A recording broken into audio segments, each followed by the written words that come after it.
আজকে যদি ওই নদিয়া জেলার পল্লীগ্রামের শফিক অশিক্ষিত নোংরা বাচ্চা ছেলেটা আসতো, তাহলে আপনারা সবাই সামনে থাকতেন। এই যে আজকে দেখছেন এখন এই মাঠটা ফাঁকা, ওই বেহায়া অশিক্ষিত যদি আজকে আসতো, তাহলে এই এলাকার মানুষ একটাও আজকে বাজারে থাকতো না, সব এই সামনে থাকতো।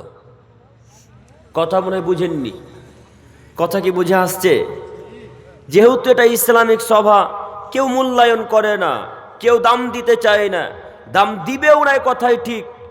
যতদিন শরীরে ক্ষমতা আছে, যতদিন শরীরে রক্ত আছে, ততদিন পর্যন্ত মানুষ ইসলামকে মূল্যায়ন করবে না। যেদিন এহকাল ছেড়ে পরকালে পাড়ি দিবে, যেই দিন শ্বাস বন্ধ হয়ে যাবে, দুই চোখ যেদিন বন্ধ হয়ে যাবে, সেই দিন এরা বুঝতে পারবে যে পৃথিবী কি জিনিস, দিন ইসলাম কি জিনিস। আজকে আপনারা কেউ মূল্যায়ন করেন না, করতেও চাইছেন না, আপনাকে আমি বোঝাতেও পারবো না। এখন আপনার ক্ষমতা আছে, পার্টির জোর আছে, টাকার অহংকার আছে, শরীরের ক্ষমতা আছে, কাজে আপনাকে এখন বোঝানো সম্ভব নয়।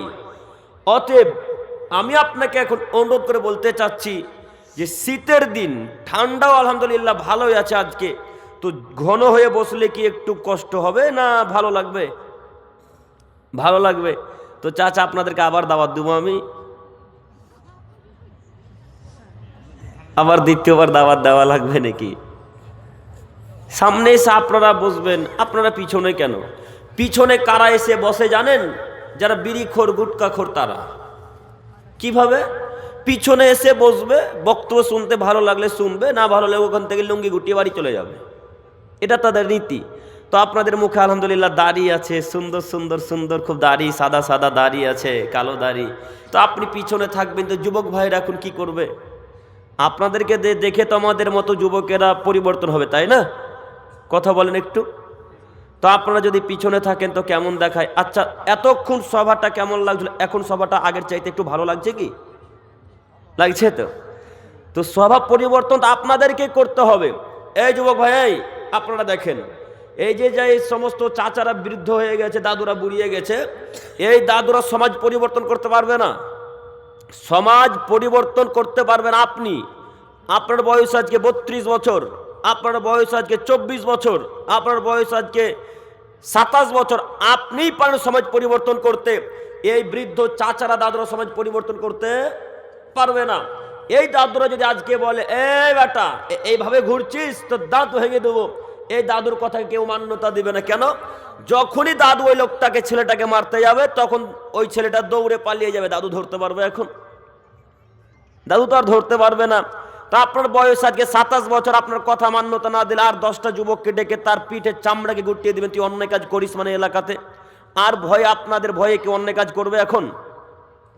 এই যুবক ভাই একটু কথা বলেন, করবে? আর তো করবে না।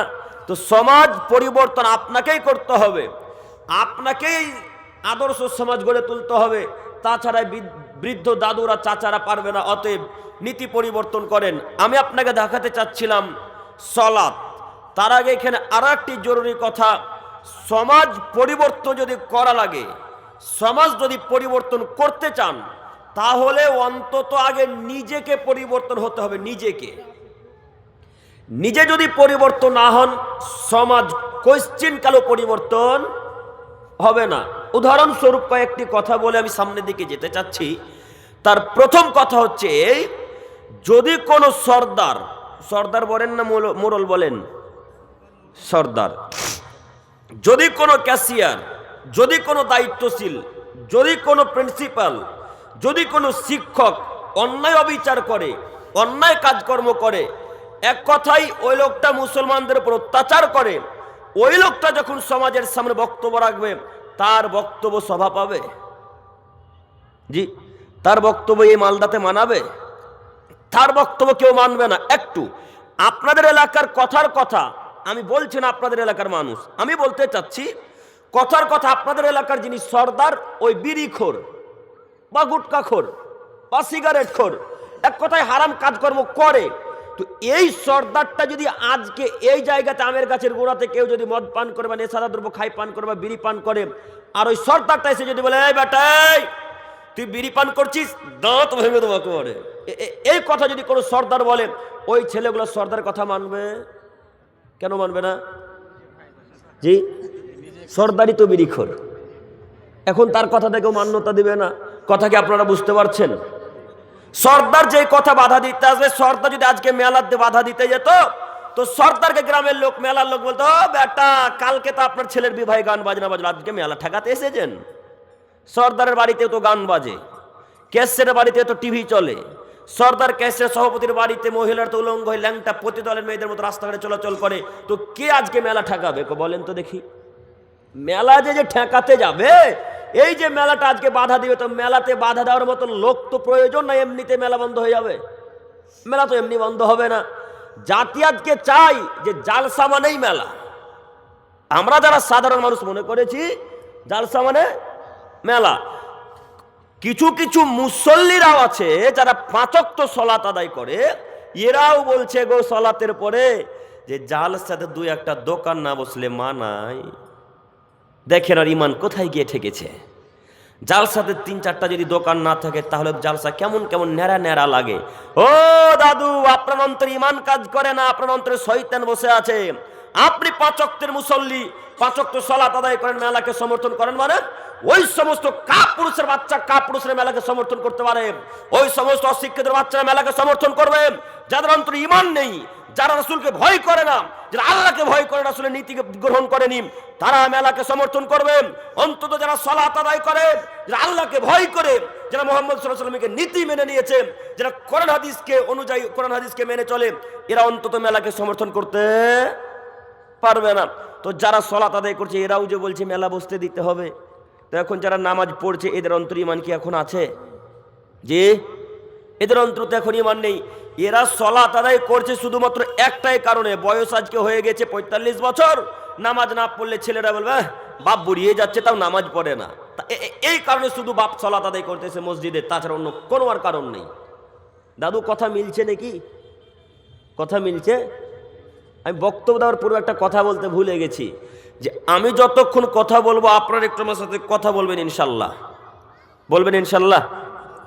ইনশাল্লাহ। আমি অনুরোধ করছি আপনাদেরকে, আচ্ছা আপনারা সকলেই আল্লাহি আল্লাহর কসম করে ঈমান নিয়ে বলেন তো দেখি, আজকে এই মুহূর্তে এখন যত আপনারা আমার সামনে বসে আছেন এর চাইতে ডবল লোক মেলাতে ঘুরে না?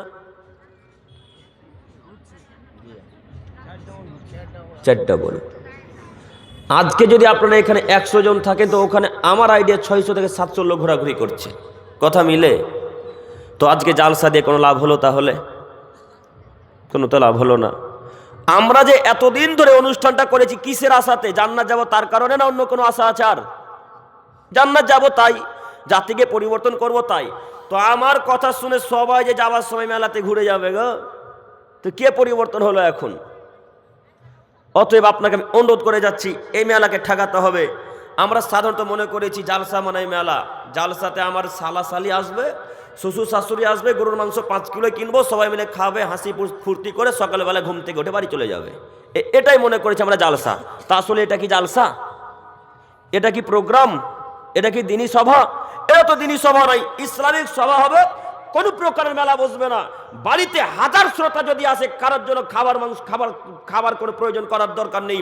যদি করতেই হয় জালসা শুরু করার প্রথমে খাবার খাইয়ে দিতে হবে।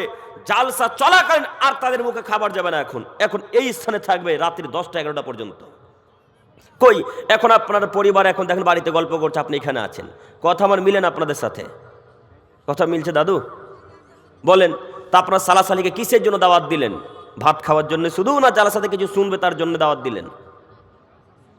কিছু শোনার জন্য দাওয়াত দিয়েছেন, তো এসে তা আপনার পরিবারকে ধ্বংস করে 1000 টাকা নষ্ট করে চলে গেল। আপনিও ধ্বংস, ও ধ্বংস।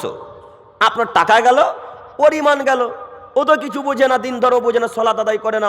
আপনি তো 5 ওয়াক্তের মুসল্লি, আপনি বোঝেন তাই দাওয়াত দিয়েছেন। তো কই আপনি বললেন না চলো ভাই জালসার স্থান থেকে ঘুরে আসি? বলেছেন একদিনও? বলবেন কিভাবে? কেউ তো দিন ধর্ম আমার বুঝি না।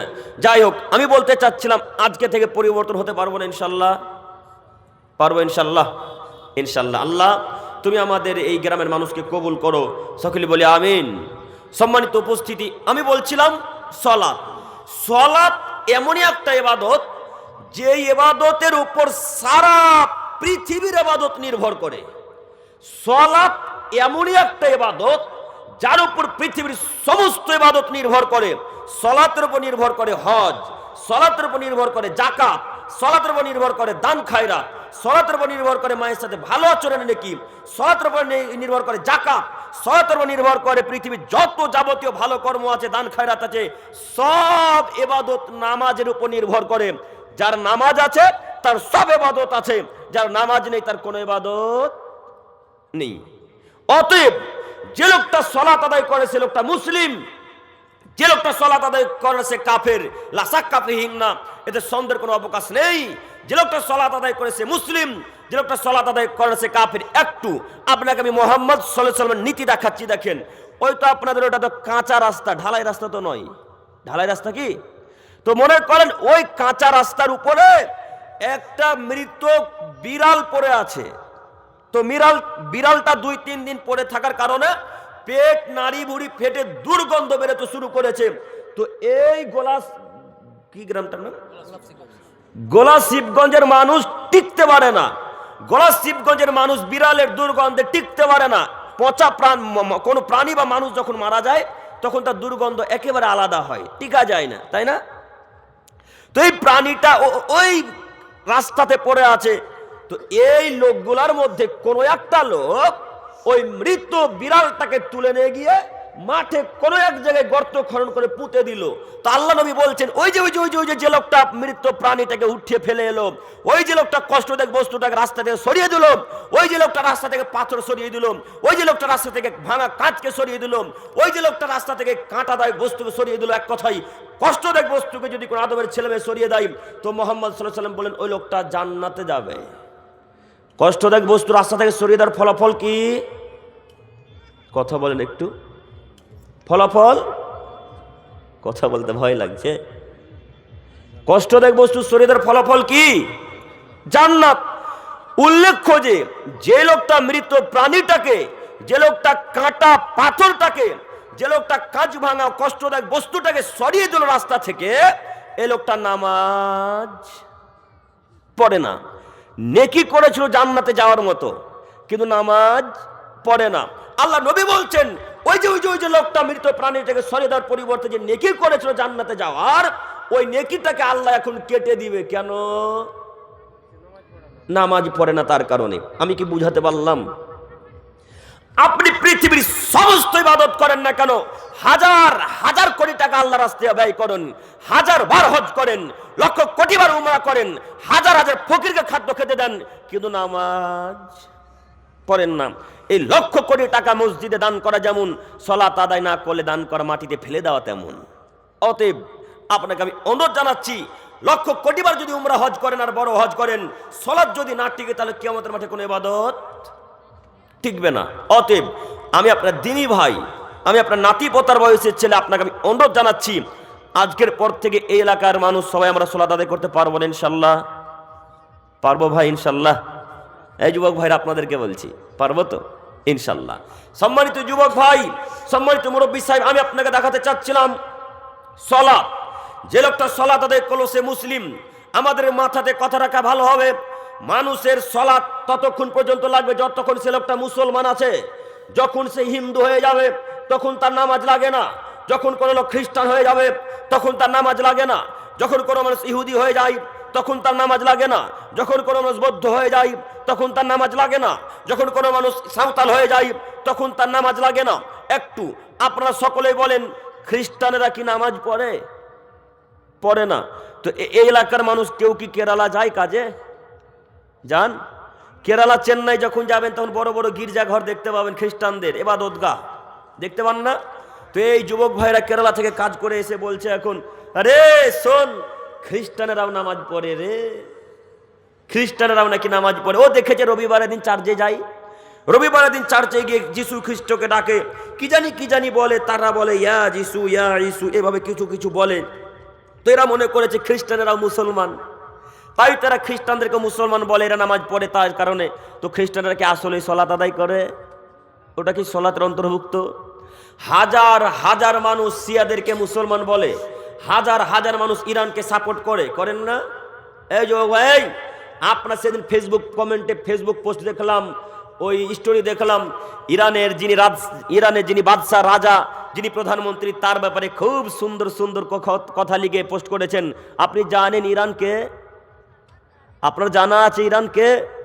আপনার ইরান হলো মোহাম্মদের শত্রু, আপনার ইরান হলো আপনার শত্রু, ইরান হলো ইরান হলো আহলে হাদিসদের শত্রু, ইরান হলো সালাফি মানহাজ লোকদের শত্রু।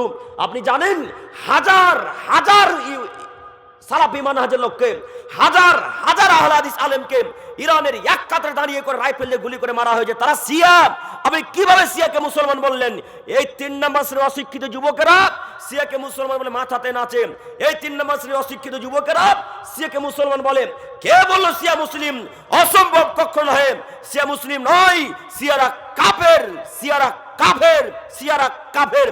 হিন্দু যেমন কাফের, শিয়া তেমন কাফের। সাঁওতাল যেমন কাফের, শিয়া তেমন কাফের। নাসারা যেমন কাফের, শিয়া তেমন কাফের। কে বলল শিয়ারা মুসলমান? অসম্ভব, কখনো নয়।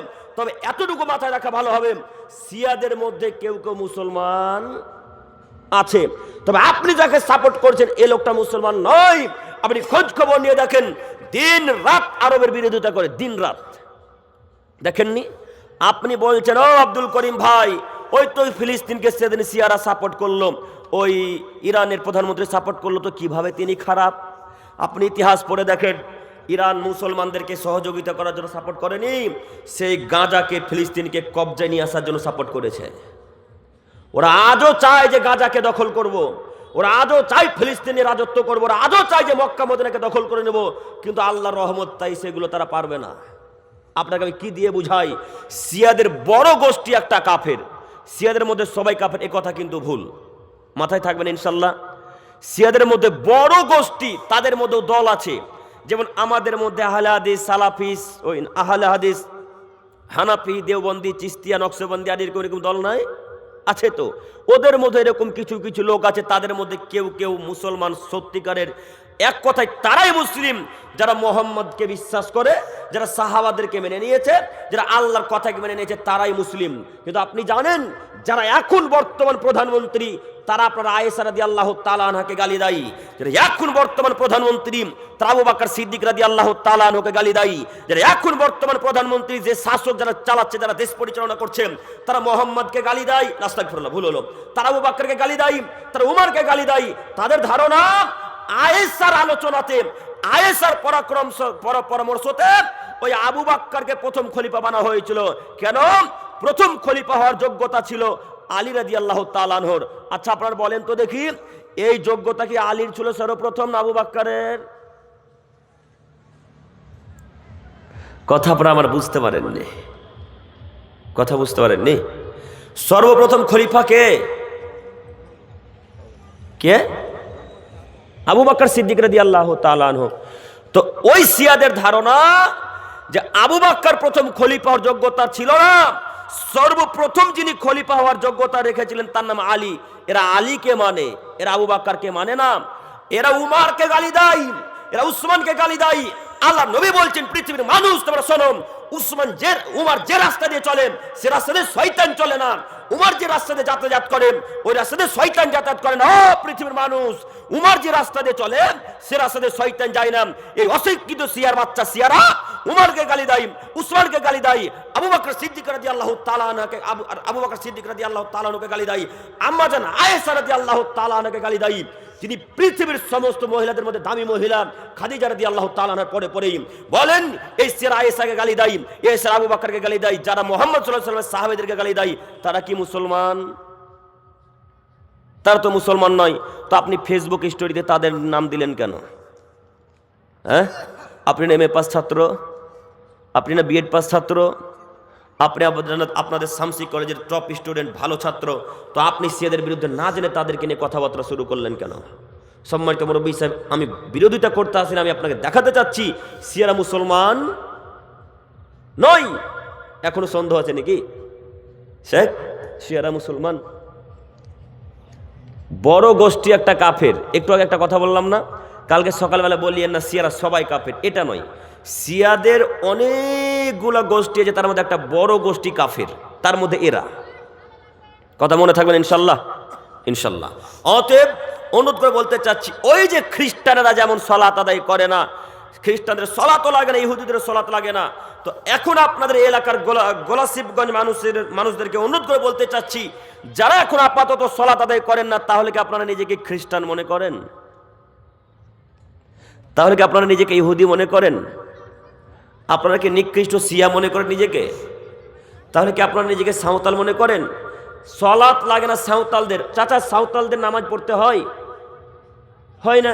খ্রিস্টানদের হয় না, ইহুদিদের নামাজ পড়তে হয় না। তো যাদের নামাজ লাগে না তারা অমুসলিম। তো এই গোলাশিবগঞ্জে যত মানুষ নামাজ পড়ে, এরাও কি অমুসলিম নাকি? এরাও কি কাফের? এরাও কি ইহুদি? এরাও কি খ্রিস্টান? এরাও কি নাসারা? ও গোলাশিবগঞ্জের মানুষ, আমার অনুরোধ রক্ষা করুন। আজকে এখানে ওয়াদাবদ্ধ করেন, ওয়াদাবদ্ধ হয়ে উঠবেন যে আজকের পর থেকে আর সালাত ত্যাগ করবো না ইনশাল্লাহ। পারবো না ইনশাল্লাহ বলতে? ইনশাল্লাহ, ইনশাল্লাহ। আল্লাহ তুমি এই গোলাশিবগঞ্জের মানুষকে কবুল করো, সকলে বলি আমিন। সম্মানিত মুরব্বী সাহেব, বলছিলাম সালাত, সালাত এমন একটা ইবাদত, সমস্ত ইবাদত এই সালাতের উপর নির্ভর করে। এর পূর্বে একটা আয়াত পেশ করি।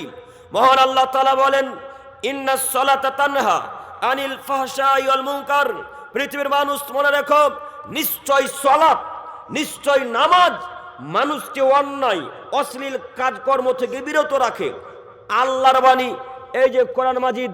আব্দুল করিমকে স্টেজে থামিয়ে দেন, চেয়ার বন্ধ করে দেন, মাইকের আওয়াজকে বন্ধ করে দেন। বলেন আব্দুল করিম সাহেব, যে আয়াত এবং হাদিস পেশ করছেন, পাঠ করছেন, এই আয়াত কোরআনে আছে কি?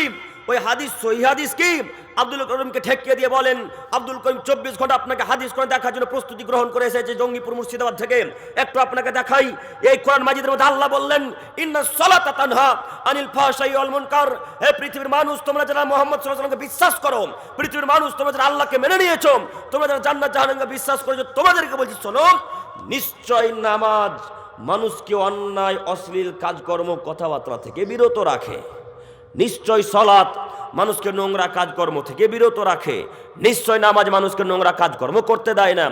ও আব্দুল করিম সাহেব, আপনার কথার সাথে একমত হতে পারলাম না। ও আব্দুল করিম ভাই, আপনার কথার সাথে একমত হতে পারলাম না। কেন? আমাদের এলাকাতে অনেক মানুষ সালাত আদায় করে, এ লোকটা সালাত আদায় করে আবার সুদও ঘুষও খায়। হ্যাঁ, তো কই নামাজ তো অন্যায় কাজ থেকে বিরত রাখতে পারলো না। প্রশ্ন আমার মনে বুঝতে পারেননি। একটু আগে আল্লাহ কি বললেন?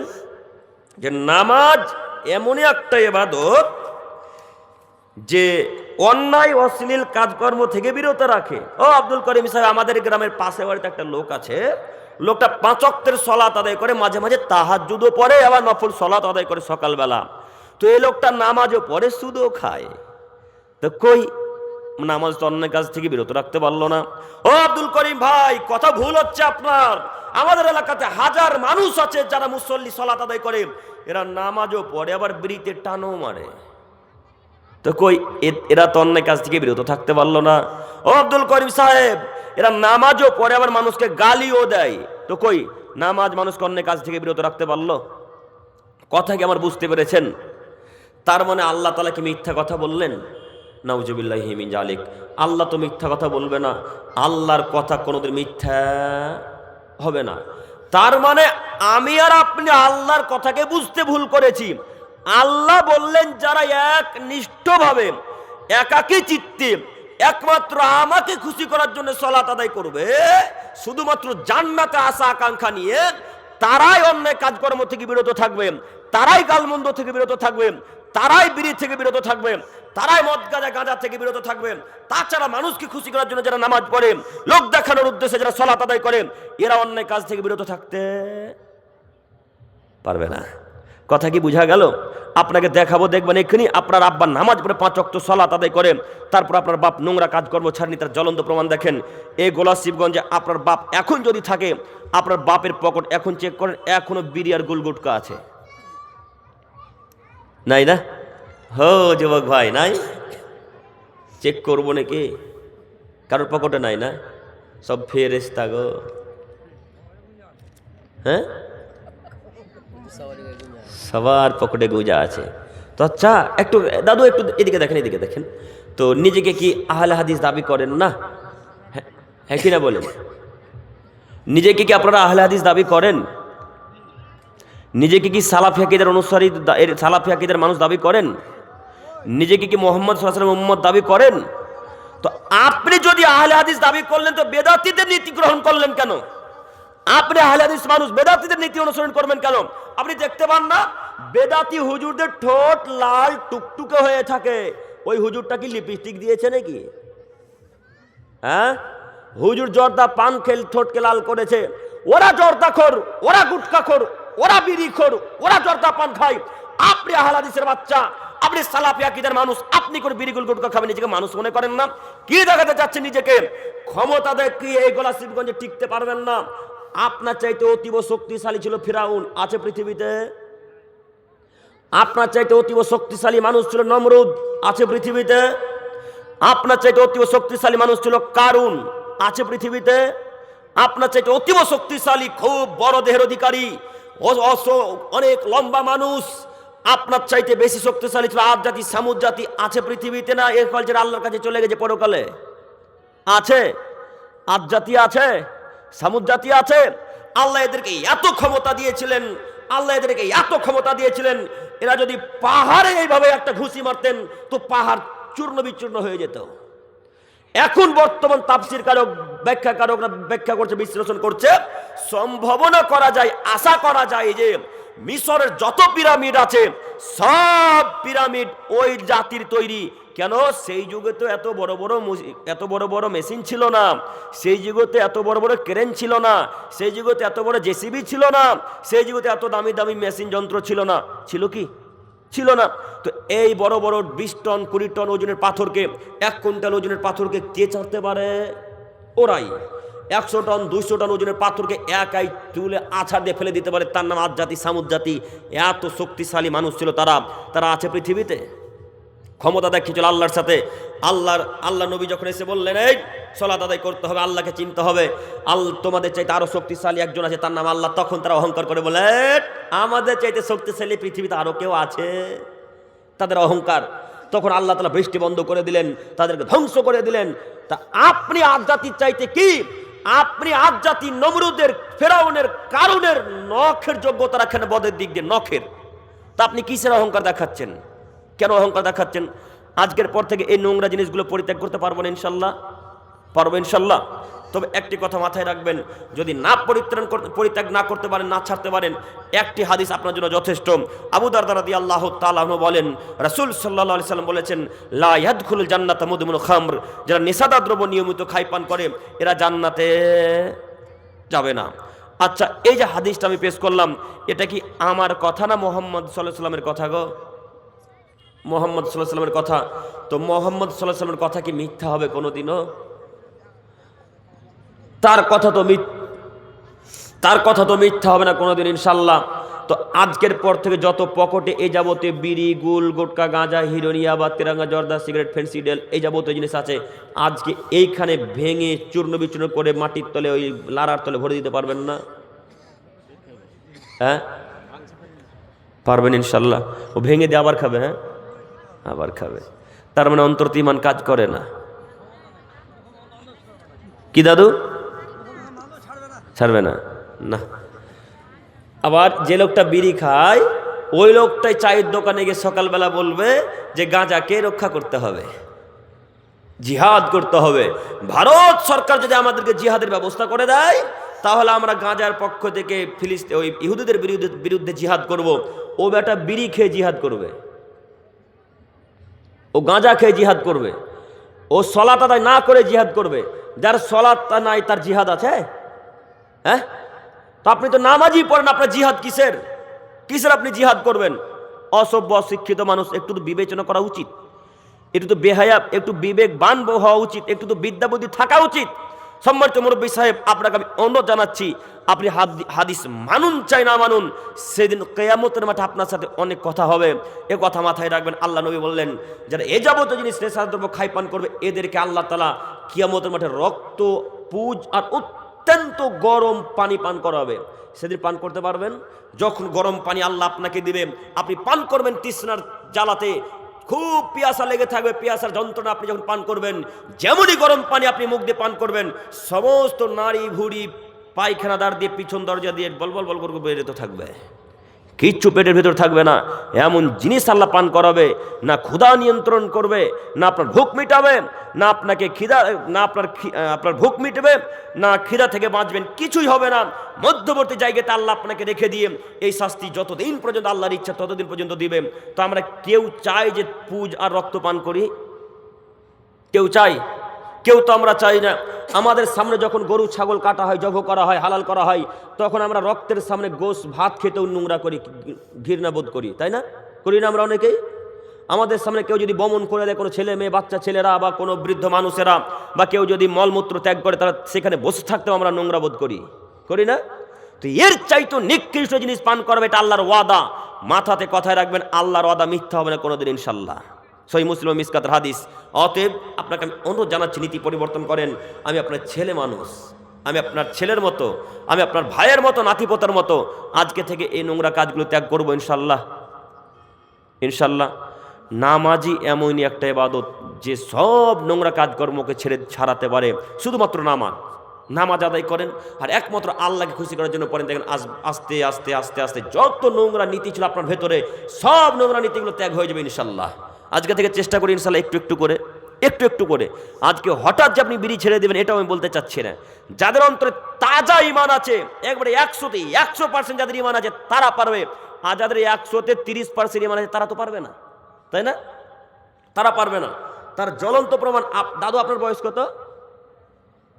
দাদু আপনাকে বলছি, আপনার বয়স 55। এই দাদুর থেকেও বড়, ওনার বয়স 65 বছর। ওই আমরা রামপুরহাট বলে একটা স্টেশন আছে, চিনেন কি? নাম শুনেছেন কোনোদিন? রামপুরহাটে বক্তব্য দিচ্ছি 14 নভেম্বর।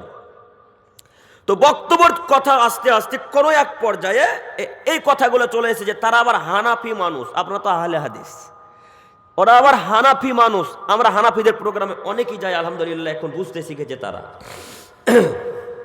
তো বক্তব্যের কথা শেষ হতে না হতে এক পর্যায়ে বিড়ির কথা যখন এসেছে, তখন দাদুর বয়স 65 বছর। ওই দাদু বলছেন, আচ্ছা কালকা থেকে বিড়ি ত্যাগ করলাম, বিড়ি ছেড়ে দিলাম। একবারে মাইকে এইভাবে সামনাসামনি কথা, ভিডিও আমাদের মোবাইলে এখনো আছে। তো তখন দাদুকে বলা হলো, দাদু এখন ছেড়ে দেন না। বলছে, না আজকে ছাড়তে পারবো না, আজকে রাতে একটা খাবো, তো কাল থেকে ছাড়বো। এটা দাদু বলছে। তো দাদুকে একটা কথা বললাম, দাদু যদি রাতের মধ্যে মারা যান? তো বলছে, না মরবো না। ও মরবেও না, নিজে জানে যে মরার গ্যারেন্টি কতদিন আছে। তখন তাকে বললাম, দাদু আসলে আপনি কি গ্যারেন্টি দিতে পারছেন যে মরবো না? তো একটু ভেবে চিনতে 2-3 সেকেন্ড পর বলল, না ওটা তো বলতে পারি না। তখন বললাম, দাদু যদি রাতের মধ্যে মারা যান? তখন বললাম, লাও বিড়ি লাও, বিড়ি লাও। আমার হাতে বিড়ি তুলে দিল, আমি বিড়িটাকে চূর্ণ বিচূর্ণ করে ভেঙে স্টেজে ফেলে দিলাম। এই মোবাইলটাতে এখনো ভিডিও আছে, যদি বিশ্বাস না হয় আমাকে থামিয়ে দিয়ে আবার দেখেন ভিডিও। দাদুর বয়স 65+। এত বৃদ্ধ লোকের ইমান কাজ করে। যুবক, তোমার বয়স আজকে 22, তুমি কা পুরুষের বাচ্চা? ও লোকটার পা ধুয়ে পানি খাও না বেটা তুমি? তোমার বিদ্যাও নাই, তোমার বুদ্ধিও নাই, তোমার মানবতাও নাই, তোমার হিতাহিত জ্ঞানও নেই। তুমি নাকি শামসি কলেজের টপ স্টুডেন্ট। ছি ছি, তোমার বিদ্যাকে মাটির তলাকে পুঁতে দিতে এসেছি। তোমার বিদ্যার 5 পয়সা আমরা মূল্যায়ন করি না। যেই বিদ্যা বিড়ির মুখে লাথি মারতে পারে না, যে বিদ্যা সলাত আদায় করতে পারে না, যে বিদ্যা মায়ের সাথে ভালো আচরণ করতে শিখায় না, যে বিদ্যা হালাল হারামে পার্থক্য করতে পারে না, ওই বিদ্যা মাটির উপরে না রেখে মাটির তলে গোরস্থানে পুঁতে দেওয়া অনেক অনেক অনেক অনেক অনেক বেশি ভালো। এই বিদ্যাকে মাটির উপরে রাখিয়েন না। যুবক ভাই, আপনাকে বলছি, আপনি নীতি পরিবর্তন করেন। মানুষই পারে যাবতীয় নোংরা কাজকর্ম ত্যাগ করতে, না পশু প্রাণী পারে? পারবে পশু প্রাণী? পশু প্রাণীকে যদি ঘাস খাওয়া নিষেধ করতে, গরুকে যদি ঘাস খেতে নিষেধ করেন, গরু ঘাস খাওয়া ছাড়বে? মানুষ পারবে। যে কোনো জিনিস ত্যাগ করতে কে পারে? মানুষ পারে। যে কোনো জিনিস বানাতে কে পারে? মানুষই পারে। এই যে এত দামি দামি এরোপ্লেন, রকেট, হেলিকপ্টার, বাস, ট্রেন, এত দামি দামি যন্ত্রপাতি তৈরি হচ্ছে, এগুলো সব কি পশু প্রাণীতে করছে না মানুষে? তো মানুষের দ্বারাই সব কাজ সম্ভব, সব কাজ সম্ভব। শুধু মানুষকে জীবিত করা ব্যতীত, আর জন্ম দেওয়া, এই জীবিত করা ব্যতীত। অতএব আপনাকে আমি অনুরোধ করছি, আজকের পর থেকে এই যাবতীয় নোংরা কাজকর্ম ত্যাগ করতে পারবো ইনশাল্লাহ। সবাই বলি ইনশাল্লাহ। হ্যাঁ, তুই যা বলবি বল, আমি কান করেছি ঢোল, তোর কথা শুনছি না। কিভাবে বিড়ি ছাড়বে গো? সকালবেলা যখন পায়খানা ঢুকবে তখন তো একটা বিড়ি ধরাতে হবে, নইলে তো পায়খানা হবে না। হ্যাঁ, ওটাই তো আমিও বলছি।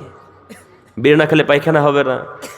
আর রাজমিস্ত্রি ভাইরা কাজ করতে করতে ক্লান্ত হয়ে গেছে, প্লাস্টার করতে করতে ওই বিমে মাঝে মাঝে মশলাগুলো ধরে না। বিম বুঝতে পারছেন তো, রাজমিস্ত্রি ভাইরা তো আছে, তো বিমে মাঝে মাঝে মশলাগুলো ধরে না, যখন ভিজে যায় বেশি তখন মশলা ধরে থাকে না, তখন একটু শুকায়, তো শুকাতে শুকাতে দুটান একটা বিড়ি মেরাই দিই, তখন বিড়ি ধরিয়ে দিল। আর এই যে চাচাদেরকে দেখছেন, চাচাদেরকে মাঠে কাজ করতে দেখেছি, আমরা তো চাষির ছেলে, আমার বাপ জমি চাষ করতেন, মাঝে মাঝে রাজমিস্ত্রির কাজ করতেন।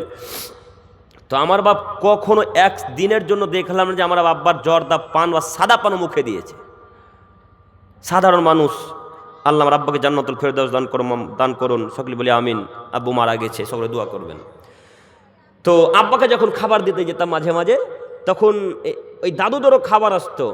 তো যখন আল বোঝেন, আলের উপরে বসে ভাত খাওয়ার পর, রুটি খাওয়ার পর, হাত পাকা রুটি, কালাই রুটি খাওয়ার পর তখন দিলে বিড়ি ধরে কি যে সুখের গল্প চললো এখন 10-15 মিনিট। তো এটা সব সময় বিড়ি, টেনশন হলেও বিড়ি, না টেনশন হলেও বিড়ি, কাজ করতে করতে যদি ক্লান্ত হয়ে যায় তবুও বিড়ি, কাজ করতে ক্লান্ত না হলেও বিড়ি, রাস্তাতে দাঁড়িয়েছে তবুও বিড়ি, চায়ের দোকান আছে তবুও বিড়ি। বিড়ি ছাড়া কোনো এদের স্থান নেই, বিড়ি ছাড়া বাঁচা যায় না। তাই এখন পকেটে এখনও বিড়ি আছে। এরা নাকি মুসলমানের বাচ্চা, এরাই নাকি মুসলমান। তো আচ্ছা, এদের মসজিদ মাদ্রাসা ইহুদি খ্রিস্টানেরা দখল করবে না তো সাঁওতালদের মসজিদ, ওই সাঁওতালদের ইবাদত ঘর ভাঙতে যাবে? হ্যাঁ, এদের মাদ্রাসা দখল করবে না তো ওই ইহুদি, ওই খ্রিস্টানের, হিন্দু ভাইরা খ্রিস্টানদের গির্জাঘর ভাঙতে যাবে? তাদের গির্জাঘর ভাঙতে যাবে না। আপনার সাথে সারা পৃথিবীর হিন্দু খ্রিস্টান বৌদ্ধদের শত্রুতা আপনার সাথে, এটা রাসূলের বাণী। তা আপনি ততদিন পর্যন্ত নিজের ধর্মকে টিকে রাখতে পারবেন, মসজিদকে টিকে রাখতে পারবেন যতদিন পর্যন্ত আল্লাহ এবং রাসূলের কথাকে মান্যতা দিতে পারবেন। তো আপনি কিভাবে মান্যতা দিবেন, কিভাবে ইহুদিদেরকে ঠেকাবেন? আপনার ঘুম ভাঙে সকাল 8টার সময়। কয়টার সময়? 8টার সময়। আর খ্রিস্টান, ইহুদি, নাসারা, হিন্দু ভাইরা এসে আপনার মসজিদ মাদ্রাসাকে সকাল 4টার সময় ভেঙে বাড়ি চলে গেছে, এখন বাধা দিতে পারবেন? ঘুম তো ভেঙে 4টার সময়। যদি আপনার ঘুম 4টার আগে ভাঙতো, ফজর সালাত আদায় করতেন, আর আপনার যদি 20-25টা লোক থাকতেন, ওরা যদি 10-12টা লোক আসতো, তখন বলতেন, এই বেটা, এটা আমাদের মসজিদ, এটা আল্লাহর ঘর, ভাঙতে এসেছিস, দাঁত ভেঙে দেবো একেবারে। এই কথা যদি বলতেন আপনার 10টা-12টা মানুষ, তাহলে ওই 3-4 জন হিন্দু খ্রিস্টান আপনার, ওদের বাপের ক্ষমতা ছিল মসজিদ ভাঙার, আর ক্ষমতা ছিল না।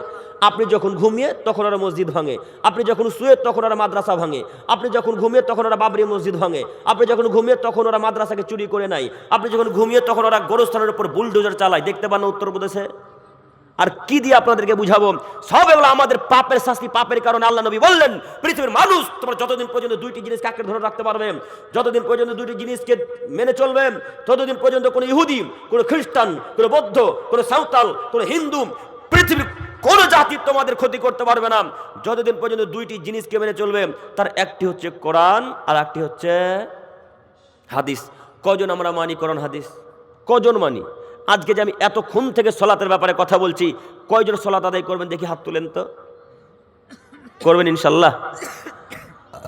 আজকের এই প্রোগ্রামে যদি একটা মানুষ সলাত আদায় করে, তাহলে আমরা ভেবে নেব আজকের প্রোগ্রাম সফল, আলহামদুলিল্লাহ, তাই না শেখ?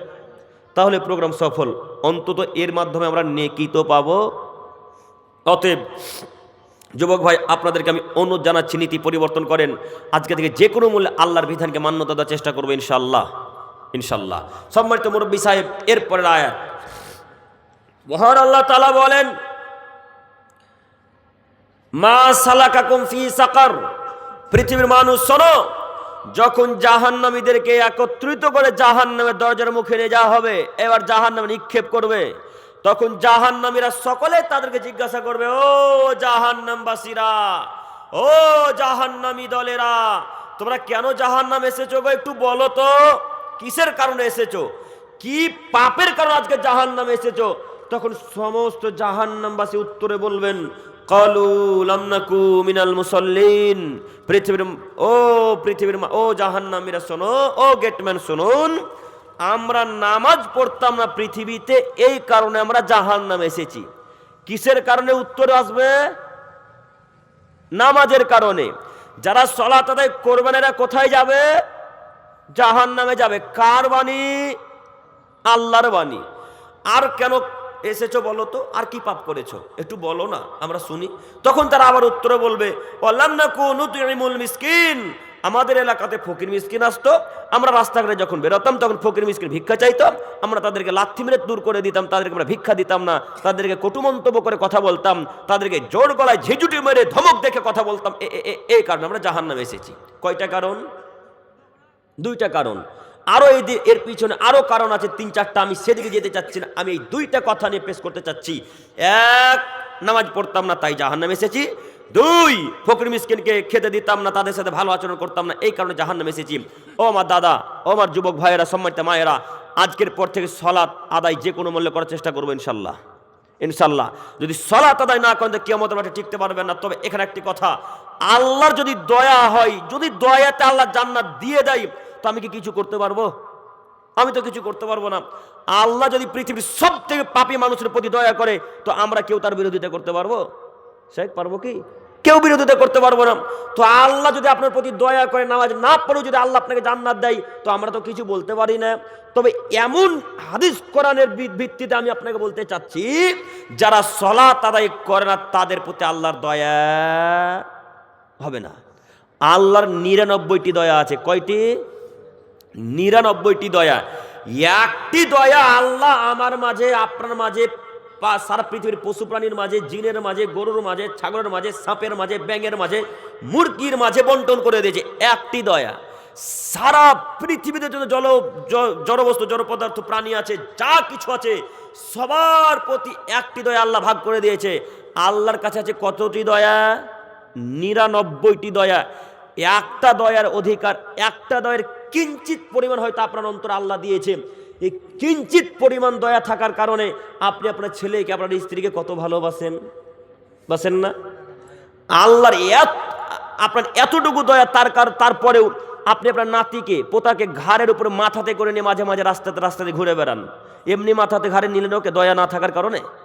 দয়া আছে তাই তো তাকে কোলে নিলেন নাকি? কথা বলে না। কথা কি বুঝতে পারছেন? দয়া আছে তার কারণে না তাকে কোলে নিলেন। তো একটি দয়ের ভাগ পেয়েছেন। মাঝে মাঝে যখন বৃষ্টি হয় তখন দেখবেন মুরগির বাচ্চাগুলাকে মুরগি তার পেটের তলে, পাখার তলে ভরে নিয়েছে। দেখেননি? এইভাবে শিখালো কে? আল্লাহ। আল্লাহ এতটুকু দয়া তার মাঝেও দিয়েছে যেন তার ছেলে মেয়েকে, বাচ্চাদেরকে যেন সেও ভালোবাসতে পারে। দেখবেন মাঝে মাঝে গরু যখন বাচ্চা হয়, যখন দুধ খায় বা যখন পাশে দাঁড়িয়ে থাকে, তখন জিহুব্বা দিয়ে তার পেট চাটে, জিহুব্বা দিয়ে তার মাথা চাটে, জিহুব্বা দিয়ে তার বুক চাটে। দেখেননি? দেখেছেন তো? তো এতটুকু দয়ার ভাগ পেয়েছে গরু, এতটুকু দয়ার ভাগ পেয়েছে ছাগল, এতটুকু দয়ার ভাগ পেয়েছে মশা, এতটুকু দয়ার ভাগ পেয়েছে মুরগি, এতটুকু দয়ার ভাগ আমিও পেয়েছি, আপনিও পেয়েছেন, সারা পৃথিবীর পশু প্রাণী পেয়েছে। তো এতটুকু দয়া থাকার কারণে যদি আপনার এত ভালোবাসা হয়, তো আল্লাহর তো দয়ার অভাব নাই। 99টি দয়া, তাহলে আল্লাহর কত দয়া হবে? এত দয়া আল্লাহ, তারপরেও আল্লাহ 3 শ্রেণীর মানুষের দিকে দেখবেন না। এত দয়া থাকার পরেও তার 1 শ্রেণীর মানুষ যারা এখন প্যান্ট পায়জামা টাকুর নিচে পড়ে আছে, লুঙ্গি পড়ে আছে, এদের দিকে আল্লাহ দেখবেন না। আল্লাহর দয়া এত বেশি, তারপর আল্লাহ যারা প্যান্ট, লুঙ্গি, পায়জামা, লুঙ্গি, যারা প্যান্ট টাকুর নিচে পড়ে, এদের প্রতি আল্লাহ দয়া করবেন না। তো আপনাকে আমি কি দিয়ে বুঝাবো বলেন আল্লাহর দয়ার কত বেশি? আল্লাহর দয়া কত বেশি আপনাকে আমি কি দিয়ে বুঝাই? হে আমার যুবক ভাই, হে আমার মুরব্বী সাহেবগণেরা, আপনাদেরকে বলি আজকের পর থেকে লুঙ্গি ওইভাবে আর পরবো না। যে লুঙ্গি পরেছেন, আপনাদের এলাকার রাস্তা ঝাড়ু দিতে দিতে দিতে দিতে বাড়ি গেছেন, লুঙ্গি টাকুনের উপরে পরবো। টাকুনি বুঝতে পারছেন কি? এই যে দেখেন গোড়ালি, গোড়ালি বুঝতে পারেন না দাদু? এই গোড়ালির উপরে পরবো আজকে থেকে ইনশাল্লাহ। অতএব আমি আপনাকে অনুরোধ করে বলতে চাচ্ছি, যারা সালাত আদায় করে না এরা জাহান্নামে যাবে। এটা আল্লাহর বাণী, মুহাম্মদ সাল্লাল্লাহু আলাইহি ওয়াসাল্লামের বাণী। 2, ফকির মিসকিনকে যারা খাদ্য খেতে দিবে না তারা জাহান্নামে যাবে। আব্দুল্লাহ ইবনে ওমর রাদিয়াল্লাহু তাআলা আনহু বলেন, রাসূল সাল্লাল্লাহু আলাইহি সাল্লামকে কথা জিজ্ঞাসা করা হলো, আল্লাহ নবী আইয়ুল ইসলামে খায়র, ইসলামের মধ্যে সবথেকে দামি কাজ কি? ইসলামের মধ্যে সবথেকে ভালো কাজ কি? আল্লাহ নবী একটু বলেন। তখন মুহাম্মদ সাল্লাল্লাহু আলাইহি সাল্লাম প্রথম বাক্যে যেটাকে ব্যবহার করলেন সেটা হলেন তুতিমুত তাম, ফকির মিসকিনকে খাদ্য খেতে দেওয়া ইসলামের সব থেকে দামি কাজ। ইসলামের অনেক দামি দামি কাজ আছে, এক এক জায়গায় এক একভাবে আল্লাহ নবী পেশ করেছে। কোনো জায়গায় সালামের কথা বললেন, কোনো জায়গায় সলাতের কথা বললেন, কোনো জায়গায় তাকওয়ার কথা বললেন, কোনো জায়গায় ফকির মিসকিনের কথা বললেন, এক এক জায়গায় এক একভাবে আল্লাহ নবী বললেন। তো এই হাদিসের ভিত্তিতে বোঝা যাচ্ছে ইসলামের সব থেকে বড় দামি কাজ কি? ফকির মিসকিনকে খাদ্য খেতে দেওয়া। তো আজকে থেকে ফকির মিসকিনকে ভালোবাসবেন ইনশাল্লাহ। আপনার বাড়িতে ফকির এসেছে, সব কাজকর্মকে ত্যাগ করে আগে ফকিরকে ভিক্ষা দেবেন, তারপর অন্য কোনো কাজ। সম্মানিত মা ও বোন, আপনারা আমি দৃষ্টি আকর্ষণ করছি, আপনি একটু আমার দিকে খেয়াল করুন। আপনাকে বলি, আপনি কাজকর্ম বন্ধ করে আগে ফকিরকে ভিক্ষা দিবেন কেন? ফকিরকে তো আপনি চাল দেবেন এতটুকু, তো এতটুকু চাল নিয়ে তার পেট পরিপূর্ণ হবে? তাকে আরো 20টা 25টা 50টা বাড়ি ঘুরতে হবে, তাহলে তার 10 কেজি 20 কেজি চাল হবে, তাই না? তো আপনি যদি তাকে 5 মিনিট দাঁড়াতে বলেন, আপনার মেয়ে ঝাড়ু দিচ্ছে, আপনার স্ত্রী ঝাড়ু দিচ্ছে, বা আপনি কোনো কাজ করছেন বাড়িতে, তখন তাকে বললেন, এই ভাই একটু থামেন তো, কাজটা করে নি তারপরে দিচ্ছি। তো আপনি যদি 5 মিনিট খাড়ো করেন, আমি যদি 5 মিনিট খাড়ো করি, আর একটা লোক যদি 5 মিনিট খাড়ো করে, তাহলে তার কত মিনিট লস হলো? 15 মিনিট। এই 15 মিনিটে আরও তিনি অন্তত 20টা ঘর তিনি ভিক্ষা চাইতে পারতেন না? পারতেন তো? কথা বুঝাতে পারি না মনে হয়, কথা কি আপনারা আবার বুঝতে পারছেন? তো ভিক্ষা চাইতে পারতো তো। তো আপনি কেন তাকে ব্যস্ততা দেখালেন? ফকিরকে আপনি কেন ব্যস্ততা দেখাবেন? ঠিক চেয়ারম্যান এমএলএ এমপি যখন আপনার সামনে না আসে, ব্যস্ততা সব কাজ ছেড়ে দিয়ে যখন তাকে সেবা যত্ন করেন, তাকে আপ্যায়ন করেন, আমরা যখন আপনার কাছে আসি সব কাজকর্ম ছেড়ে দিয়ে যেমন আপনি আমাদেরকে আপ্যায়ন করেন, মৌলবীদেরকে সম্মান করেন, ইমামদেরকে সম্মান করেন, তার চাইতে বেশি সম্মান করতে হবে ফকিরকে। ফকির আপনার মেহমান, ফকির একজন মুসাফির মানুষ। যদি 1 সেকেন্ড লেট করেন, আর ওই লোকটা যদি আল্লাহকে বলে যে আল্লাহ এই লোকটা ভিক্ষা দিতে লেট করে, তুমি একে ধ্বংস করো, আল্লাহ তুমি একে নষ্ট করো, আল্লাহর ব্যবসা বাণিজ্যে ধ্বংস করে দাও, আল্লাহর টাকা পয়সাকে ধ্বংস করে দাও, এই কথা যদি লোকটা মুখ দিয়ে বের করে দেয়, উনি মুসাফির মানুষ, লোকটার দোয়া আল্লাহ সঙ্গে সঙ্গে কবুল করে নেবেন, সঙ্গে সঙ্গে। শুধুমাত্র ভিক্ষা দিতে দেরি করেছেন তার কারণে। এবার আপনি বলেন, আপনি তো ফকিরকে লাথি মেরেছেন, ধমক দিয়ে বাড়ি থেকে তাড়িয়ে দিয়েছেন, বের করে দিয়েছেন। ওই লোকটা যদি একবার চোখের পানি ফেলে দিয়ে আল্লাহকে বলে, আল্লাহ ওই লোকটা আমাকে বাড়ি থেকে তাড়িয়ে দিল, অমুক নোংরা কথায় কথা বললো, নোংরা ভাষাতে কথা বললো, আল্লাহ তুমি তাকে ধ্বংস করো, এই কথা যদি আল্লাহর সামনে একবার চোখের পানি ফেলে দিয়ে বলে, আল্লাহ কি তার দোয়া কবুল করবেন না? জি, কবুল করবেন তো? তো আপনার বাড়ি তো দেখছি 2 তলা 3 তলা বাড়ি, দেখছি আপনাদের মার্বেল টাইলস বাথরুমেও বসা আছে। আমাদের তো এলাকাতে বাড়িতে থাকতে দেখতে পাই না, আপনাদের বাথরুমেও মার্বেল টাইলস দেখতে পাচ্ছি। তো এত দামি দামি টাইলস বসাতে পারছেন, সব ইটালিয়ান টালি বসাচ্ছেন, তো ফকির মিসকিন আসছে তখন তাকে তাড়িয়ে দিচ্ছেন কেন? কেন তাড়িয়ে দিচ্ছেন? অন্তত আজকের পর থেকে আর ফকিরকে তাড়াবো না ইনশাল্লাহ। আর যুবক ভাই এবং মুরব্বী হিসেবে আপনার জন্য আমার একটি উপদেশ, মায়েদের প্রতি আমার একটি উপদেশ, সেটা হচ্ছে যখন ভিক্ষুক বাড়িতে আসবে, যদি বাচ্চা ছেলে মেয়েরা বাড়িতে থাকে তাদের হাত দিয়ে ভিক্ষা দিতে পাঠাবেন। কেন বলেন তো? ওই বাচ্চা ছেলে মেয়েদের হাত দিয়ে যদি ভিক্ষা দিতে পাঠান, তাহলে ওরা যত বড় হবে ওরা আদর্শ শিখবে, ওরা যত বড় হবে ওরা জানবে যে ফকিরকে টাকা দিতে হয়, ফকিরকে চাল দিতে হয়, ফকিরের সাথে ভালো আচরণ করতে হয়। যেমনই ফকিরকে ভিক্ষা দিতে যাবে, ছেলেকে বলেন, আব্বু ফকিরকে সালাম দিও, আব্বু ফকিরকে বলিও, ও দাদু আমার জন্য দোয়া করিয়েন, ও দিদি আমার জন্য দোয়া করিয়েন। এইভাবে ফকিরদের কাছ থেকে দোয়া নেবেন, মুসাফির লোকদের কাছ থেকে দোয়া নেবেন, আল্লাহ মুসাফিরদের দোয়া কবুল করবেন, এ কথাই চূড়ান্ত।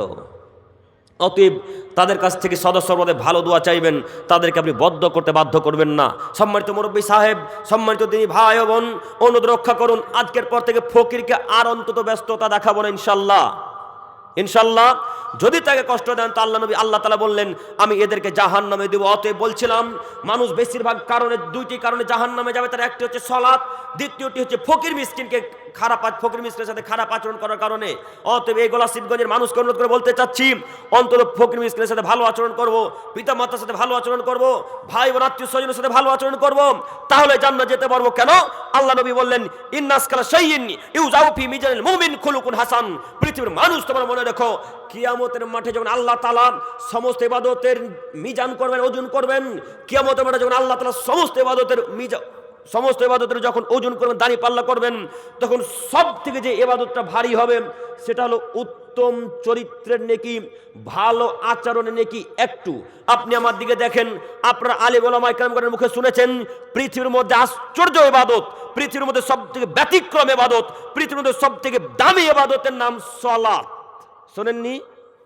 যে কোনো মানুষের সুবিধা অসুবিধা বোঝে না। মাঠে আছেন, ঘাটে আছেন, প্লেনের উপর আছেন, ট্রাকে আছেন, ট্রেনে আছেন, বাইক 4 চাকার উপর আছেন, কোথায় আছেন, গরুর গাড়িতে আছেন না কিসে আছেন, এই সুবিধা অসুবিধা সালাত নামাজ বুঝে না। যদি ওয়াক্ত হয়ে যায় ওই ওয়াক্তেই ওই সময়তেই সালাত আদায় করতে হয়। ওযু করে সালাত আদায় করতে হয়। ওযু করার জন্য পানি নেই, বিনা তায়াম্মুম করে সালাত আদায় করতে হবে। আব্দুল করিম সাহেব তায়াম্মুম করে সালাত আদায় করতে হয়। মাটি নেই, সবই পাথর আর পাথর, সবই বালু আর বালু। আব্দুল করিম সাহেব এখন কি করব? এখন বিনা ওযুতে বিনা তায়াম্মুমে সালাত আদায় করতে হবে। সালাত আদায় করতেই হবে, সালাত আদায় করতেই হবে, নামাজ পড়তেই হবে। নামাজের বিকল্প কোনো রাস্তা নেই, যে কোনো বলে নামাজ পড়তে হবে। এত দামি ইবাদত, বিকল্প কোনো ইবাদত নেই। এত দামি ইবাদতকে যখন আল্লাহ তাআলা এক পাল্লাতে রাখবেন, আর উত্তম চরিত্রের ইবাদত নেকিকে যখন আল্লাহ আরেক পাল্লায় রাখবেন, তখন সব থেকে যে পাল্লাটা ভারী হবে তার নাম উত্তম চরিত্রের নেকি, তার নাম উত্তম আচরণের নেকি। ও আমার দাদু, আপনাকে দেখাচ্ছি উত্তম আচরণ নেকি। বলেন তো, নামাজের চাইতে বড় ইবাদত এখন কিছু আছে? এখন তো আর নাই। তো এই ইবাদতকে যখন ওজন করা হবে, আর ভালো আচরণ ভালো ব্যবহারের নেকিকে যখন আল্লাহ ওজন করবেন, তখন সব থেকে যে নেকিটা ভারী হবে সেই ইবাদতটার নাম কি? উত্তম আচরণের নেকি। উত্তম আচরণের নেকির মতো কোনো ইবাদত ভারী হবে না। আপনারা শুনেছেন হজ পৃথিবীর শ্রেষ্ঠ ইবাদত। যদি কোনো মানুষের হজ আল্লাহ কবুল করে নেয়, তাহলে ওই লোকটা ওই দিনের মতো হয়ে গেল যেদিন তার মাতাকে জন্ম দিয়েছিল। জন্ম যখন কোনো ছেলে মেয়ে নাই, তখন তার পাপ থাকে না, তখন সে শিশু সন্তানদের মতো হয়ে থাকে। ঠিক কোনো ব্যক্তি যদি হজ আল্লাহ কবুল করে নাই, তাহলে হজ যদি কবুল হয়ে যায়, তাহলে লোকটা মানুষ এমন মানুষ হয়ে গেল যার অন্তরে কোনো পাপ নেই, যার আমলনামাতে কোনো খারাপ কাজ নেই। সে লোকটাকে আল্লাহ তাআলা পবিত্র করে দিলেন, ভালো করে দিলেন। উল্লেখ্য যে এত দামি ইবাদত, লাখ লাখ টাকা খরচ করে হজ করতে গেছেন মক্কায়, লাখ লাখ টাকা খরচ করে হজ করতে গেছেন মক্কায়। এরপরেও আল্লাহ যখন দুইটা ইবাদত ওজন করবে, এক পাল্লাতে যখন হজকে রাখবেন, আর এক পাল্লাতে যখন উত্তম আচরণে নেকিকে রাখবেন, তখন সব থেকে যে পাল্লাটা ওজনটা ভারী হবে, সে পাল্লাটার নাম কি? উত্তম আচরণে নেকি। কথা কি বলতে ভয় লাগছে? যে পাল্লাটা সব থেকে ভারী হবে, সেই পাল্লাটার নাম কি? উত্তম আচরণে নেকি। তো আজকের পর থেকে ভাই বোন, আত্মীয় স্বজন, ছেলে মেয়ে, বউ বাচ্চা, ফকির মিসকিন, সারা পৃথিবীর মানুষের সাথে সদাচরণ নম্র আচরণ করতে পারবো না ইনশাল্লাহ? ইনশাল্লাহ, ইনশাল্লাহ। আল্লাহ তুমি আমাদের এই এলাকার মানুষকে কবুল করো, সকলে বলি আমিন। আমি কি আর চালাবো? সম্মানিত উপস্থিতি, আমি আপনাদেরকে অনুরোধ করে বলতে চাচ্ছি যে আমার শরীর খুব ভালো নয়। কাল থেকে পরশু থেকে হঠাৎ সর্দি জ্বর, নাক দিয়ে পানি অনবরত বইছে। তো আলহামদুলিল্লাহ মালদাতে এসে ওষুধ নিলাম, তো এখন একটু কমেছে, ওই জন্য রুমালটা বারবার সাথে নিচ্ছি। আর গলাও আমার একটু আলাদা আলাদা লাগে না, আজকে লাগছে। তো মানে সর্দির কারণে গলা ভয়েস পরিবর্তন হয়ে গেছে, আমি নিজেই বুঝতে পারছি। আর এই কানটাতে শুধু ব্যথা করছে, ওই জন্য মাঝে মাঝে কানে হাত দিচ্ছি, ঠান্ডা লেগে থাকার কারণে। অতএব যুবক ভাই, আপনাকে আমি দেখাতে চাচ্ছি নীতি পরিবর্তন করেন। আজকের পর থেকে অন্তত আর কোনো দিন কোনো ফকির মিসকিনকে গালি দেবেন ইনশাল্লাহ। পকেটে টাকা নেই, ভিক্ষুক ভিক্ষা চাইছে, তাকে ধমক দিয়ে কথা না বলার পূর্বে এই কথা তো বলতে পারতাম, চাচা আমার কাছে খুচরো নেই, আপনি পাশে বাড়িতে দেখেন। এই কথা অন্তত বলতে পারবো না? টাকা দিতে পারবো না, তো মুখে তো ভালো ভাষা বলতে পারবো না, ওটাও দিতে পারবো না, ওটাও তো দিতে পারি। আজকের পর থেকে এই উপদেশটা মাথায় থাকবে না ইনশাল্লাহ? থাকবে ইনশাল্লাহ, ইনশাল্লাহ। সম্মানিত মুরব্বী সাহেব, বলছিলাম একটু পরিবর্তন হন এবং আল্লাহ তাআলাকে ভয় করেন। যদি আল্লাহকে ভয় এতটুকু করতে পারেন, তাহলে জীবন পরিবর্তন আসবে ইনশাল্লাহ। আল্লাহর ভয় অন্তরে এতটুকু নিয়ে আসেন, ইনশাল্লাহ অবশ্যই অবশ্যই জীবন পরিবর্তন হবেই, জান্নাত পাওয়া যাবে ইনশাল্লাহ। অতএব আমি আপনাকে অনুরোধ জানাচ্ছি, নীতি পরিবর্তন করেন। এরপরের হাদিস, আবু হুরায়রা রাদিয়াল্লাহু তাআলা আনহু বলেন, রাসূল সাল্লাল্লাহু আলাইহি সাল্লাম বলেছেন, আস-সালাওয়াতুল খামস, 5 ওয়াক্ত সালাত, অল জুমাতু ইলাল জুমা, এক জুমা থেকে আরেক জুমা পর্যন্ত, ও রমাদান ইলা রমাদান, এক রমজান থেকে আরেক রমজান পর্যন্ত, মুকাফফিরাতুল লিমা বাইনাহুন্না ইযা জতুনিবাতিল কাবাইর, এই মধ্যবর্তী সময়ে যত ছোট ছোট পাপ করবেন, সব পাপের কাফারা স্বরূপ। হাদিস সহিহ মুসলিম ও মিসকাত, মনে হয় হাদিস বুঝতে পারেননি, তাই আপনারা সুবহানাল্লাহ বলতে পারলেন না। আবারও বলি, আল্লাহ নবী বলছেন আসসালাতুল খামস, 5 ওয়াক্ত সালাত, কেউ যদি 5 ওয়াক্তের সালাত আদায় করে তাহলে তার আমল নামাতে ছোট ছোট গুনাহ খাতা থাকবে না। কিভাবে? যদি কেউ ফজরের সালাত আদায় করে, ফজর থেকে নিয়ে জোহর পর্যন্ত, এই যে 7 থেকে 8 ঘন্টা টাইম, এই 8 ঘন্টার মধ্যে কি কোনো মানুষ পাপ করে না? করে তো। অনেক ছোট ছোট পাপ হয়, বড় বড় পাপ হয়। তো আল্লাহ নবী বলছেন এই ফজর থেকে জোহরের মধ্যবর্তী সময়ে যদি কেউ ছোট ছোট পাপ করে এবং সালাতের জন্য জোহরের সময় যদি কেউ ওযু করে, তো এই 6 থেকে 7 ঘন্টা যাবত যত পাপ করেছে ছোট ছোট পাপ, জোহরের যেমনই ওযু করবে সব ছোট ছোট পাপগুলোকে ক্ষমা করবে কে? আল্লাহ। তো 1 ওয়াক্ত থেকে আরেক ওয়াক্তের সালাত আদায় করলে সব ছোট ছোট পাপ ক্ষমা হয়ে যায়। তো এরকম অফার মুসলমানের বাচ্চা ছাড়তে পারে কেউ? কেউ পারে না। কিন্তু দুঃখের বিষয়, আমরা তো গলাসিমগঞ্জের মানুষ নামাজই পড়ি না। কিভাবে অফার গ্রহণ করবেন? শুধু তাই নয়, পরের অংশে আল্লাহ নবী বললেন কেউ যদি জোহর থেকে আসর পর্যন্ত ছোট ছোট পাপ করে, আসরের সময় যেমনই ওযু করবে সব পাপগুলোকে ক্ষমা করবে কে? আল্লাহ। আসর থেকে মাগরিব, মাগরিব থেকে এশা, এশা থেকে ফজর, যদি কোনো মানুষ এভাবে কন্টিনিউ প্রতিদিন 5 ওয়াক্ত সালাত আদায় করে রেগুলার, তাহলে তার আমলনামাতে ছোট ছোট সাগিরা পাপ থাকবে? আর তো থাকবে না। অতএব যুবক ভাই, মুরব্বী সাহেব, সম্মানিত মা ও বোন, আপনাকে আমি অনুরোধ করছি, আপনি 5 ওয়াক্ত সালাত আদায় করার চেষ্টা করুন, তাহলে ছোট ছোট পাপ সব ক্ষমা হয়ে যাবে। আমরা মুসলমান জাতি, শুধু আমরা অন্যান্য জিনিসের অফার খুঁজি। মাঝে মাঝে যখন দুর্গা পূজা আসে তখন আমরা বাইকের অফার খুঁজতে যাই, যখন মাঝে মাঝে কালী পূজা আসে তখন আমরা মোবাইলের অফার ফ্লিপকার্টে দেখি, যখন আমরা মাঝে মাঝে দুর্গা পূজা আসে গণেশের পূজা দেখতে পাই তখন আমরা শোরুমে গিয়ে জিজ্ঞাসা করি 4 চাকার দাম কি কমেছে, বাইকের দাম কি কমেছে। ওই ভারত সরকার যে ট্যাক্সটা কাটে সে ট্যাক্সটার নাম কি ভাই? জিএসটি। জিএসটি কি কমেছে? এখন বর্তমান জিএসটি 20,000 করে প্রত্যেকটা গাড়িতে কমেছে। 4 চাকাতে যত সময় 60 থেকে 70,000 টাকা করে কমেছে। এই জিএসটি কি কমেছে? এই খোঁজ খবর রাখে মুসলমানের বাচ্চা, নিকৃষ্ট মুসলমানের বাচ্চা, অশিক্ষিত মানুষ। কিন্তু এই খোঁজ রাখলো না যে নামাজ পড়লে সব ছোট ছোট পাপগুলোকে আল্লাহ ক্ষমা করে দেয়। এই তারার উপহার রাখতে চাই না, এর খোঁজ নিবে না। এরা শুধু গাড়ি নিবে, এরা শুধু মোবাইল নিবে। ও যুবক ভাই, আজকের পর থেকে এই বাক্যটা মাথায় থাকবে না ইনশাল্লাহ? থাকবে ইনশাল্লাহ। শুধু তাই নয়, সহিহ মুসলিম হাদিসের বিবরণ দ্বারা আরো বোঝা যায় যে অল জুমাতু ইলাল জুমা, কেউ যদি একটা জুমা থেকে আরেক জুমা পর্যন্ত পাপ করে, একটু, আজকে রবিবার না শনিবার? শনিবার, মানে আমাদের হিসাবে শনিবার, কিন্তু আজকে রবিবার হয়ে গেছে, মাগরিব হয়ে গেছে না, আরবি হিসাবে রবিবার আজকে হয়ে গেছে। তো শুক্রবার নামাজ পড়েছেন, শুক্রবার থেকে নিয়ে সামনে শুক্রবার পর্যন্ত যত ছোট ছোট পাপ করবেন, 1 সপ্তাহ যাবত, 1 সপ্তাহ যাবত যত ছোট ছোট পাপ করবেন, সামনে শুক্রবারের জন্য যেমনই ওযু করে মসজিদের উদ্দেশ্যে রওনা দিবেন, সব 1 সপ্তাহের গুনাহ ক্ষমা করবে কে? আল্লাহ। তো 1 সপ্তাহের মধ্যে যত পাপ হবে সব পাপ যদি ক্ষমা হয়ে যায়, তো আমরা শুক্রবারে সালাত আদায় করবো না ইনশাল্লাহ? করবো ইনশাল্লাহ। তো আব্দুল করিম সাহেব, আপনি কি বলছেন? আমরা তো প্রত্যেক শুক্রবার নামাজ পড়তে যাই, তো প্রত্যেক শুধু শুক্রবারে নামাজ পড়লে হবে? 5 ওয়াক্তের নামাজ পড়ে যে তার গুনাহ ঝরবে, 5 ওয়াক্তের সালাত আদায় করে না যে তার গুনাহ ঝরবে না। মাথায় থাকবে না? শুধু জুমার সালাত আদায় করার না মুসলমান নয়। মুসলমান তো সেই যে 5 ওয়াক্ত সালাত একেবারে টাইম বাই টাইম আদায় করে, সেই প্রকৃত মুসলিম। কথা বুঝেননি দাদু? সেই প্রকৃত মুসলিম। অতএব আপনাকে আমি অনুরোধ করছি যুবক ভাই, আপনি নীতি পরিবর্তন করেন। শুধু তাই নয়, তারপর আমাদের নবী বললেন ও রমাদান ইলা রমাদান, 1 রমজান থেকে আরেক রমজান পর্যন্ত, ওই যে রমজান মাস পার করেছেন, এই যুবক ভাই এদিকে দেখেন, ওই যে রমজান মাস পার করেছেন, ওই রমজান থেকে আবার যে ফেব্রুয়ারিতে রোজা আসছে, তাই না? যত সম্ভব ফেব্রুয়ারিতে রোজা না, ফেব্রুয়ারিতে শীতে এবার রোজা হবে ইনশাল্লাহ।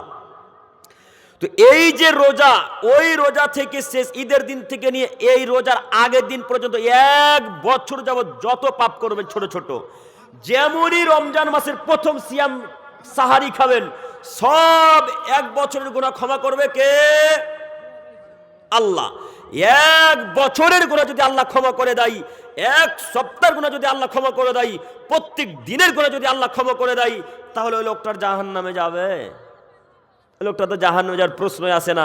উল্লেখ্য যে যদি কোনো মানুষ এই 1 বছরের মধ্যে, কি নাম, মন্টু আর হ্যাঁ আনসার আলী, দুজন মিলে মন্টু সাহেব এবং আনসার আলী 500 করে 1000 টাকা দান করেছে, আল্লাহ তোমার তাদেরকে কবুল করে, সকলে বলি আমিন। 5,000 টাকা। কে? ভিটা আনিকুল, ভিটাবাড়ি আনিকুল সাহেব 5000 টাকা দান করেছেন, আল্লাহ তুমি তাদেরকে কবুল করো, আল্লাহুম্মা সাল্লি আলাইহি, সকলে বলি আমিন। সম্মানিত উপস্থিতি, আপনারা যে যতটুকু পারবেন অবশ্যই দিয়ে যাবেন, কেউ ফাঁকা যাবেন। কি নাম? আমফুল বিবি। আমফুল বিবি।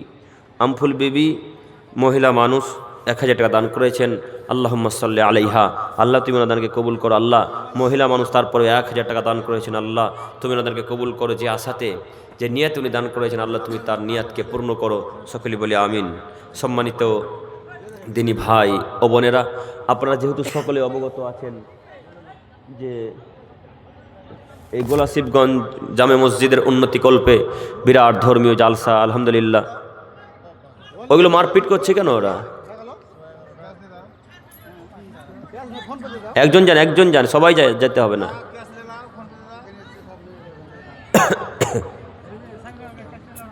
দেখছেন মেলার ফলাফল দেখছেন? এ ভাই, মেলার ফলাফল দেখছেন? এটাই মেলার ফলাফল।